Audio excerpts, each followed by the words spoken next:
தந்தை பெரியார், பெருந்தலைவர் காமராஜர், அண்ணல் அம்பேத்கர், வீரமங்கை வேலு நாச்சியார், மக்கள் சேவகர் அஞ்சலை அம்மாள் ஆகியோரை கொள்கை தலைவர்களாக ஏற்று பிறப்புக்கும் எல்லா உயிர்க்கும் என்ற உன்னத கோட்பாட்டை தனது அரசியல் சித்தாந்தமாக கொண்டு மதசார்பற்ற சமூக நீதியை காக்கும் உண்மையான மக்கள் தலைவர் மாண்புமிகு தமிழ்நாடு முதலமைச்சர் அவர்களின் தலைமையிலான இந்த பொற்கால அரசு பொறுப்பேற்று இன்றுடன் 100 நாட்களை கம்பீரமாக நிறைவு செய்துள்ளது.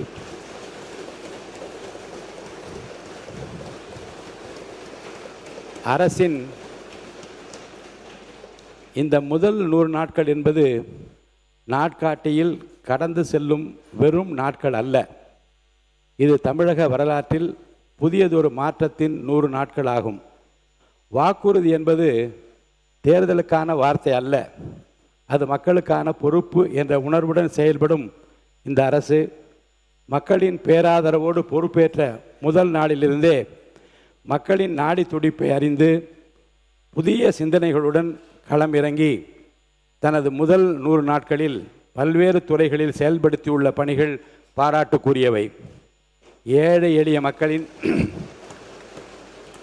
நலன் காக்கும் வகையிலும், பெண்களின் பாதுகாப்பு உறுதி செய்யும் வகையிலும், இளைஞர்களின் எதிர்காலத்தை மேம்படுத்தும் நோக்கிலும் பெண்களின் பாதுகாப்பிற்காக சிங்கப்பெண் சிறப்பு படை, ஒவ்வொரு குடும்பத்திற்கும் 200 யூனிட் வரையிலான இலவச மின்சாரம், கூட்டுறவு வங்கிகளில் விவசாயிகள் பெற்றிருந்த சுமார் 1000 கோடி ரூபாய் பயிர்க்கடன் தள்ளுபடி, வீடற்ற மக்களுக்கு தரமான வீடுகளை கட்டித்தரும் நோக்கில் அறிவிப்பு செய்துள்ள வெற்றி வீடு கட்டும் திட்டம், அண்ணன் சீர் திட்டம், சிங்க பெண்கள் வலிப்படுத்தும் திட்டம், வெற்றி திறன் பயிற்சி திட்டம், தாய் மாமன் தங்க மோதிர திட்டம் என்று பல அறிவிப்புகள். இது மக்களுக்கான அரசு என்பதை மாண்புமிகு முதலமைச்சர் அவர்கள் நிரூபித்துள்ளார்கள்.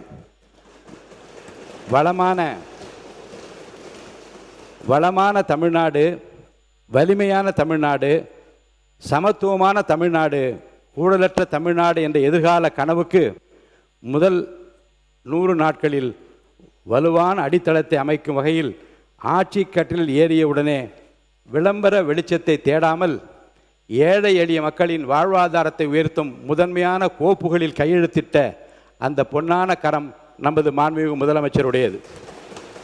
இந்த அரசு பொறுப்பேற்றது முதல் அரசியல் அனுபவம் இல்லாதவர்கள் ஆட்சி கவிழ்ந்துவிடும், இது காகித கப்பல் என்று ஏளனம் செய்தவர்கள் ஏகடையும்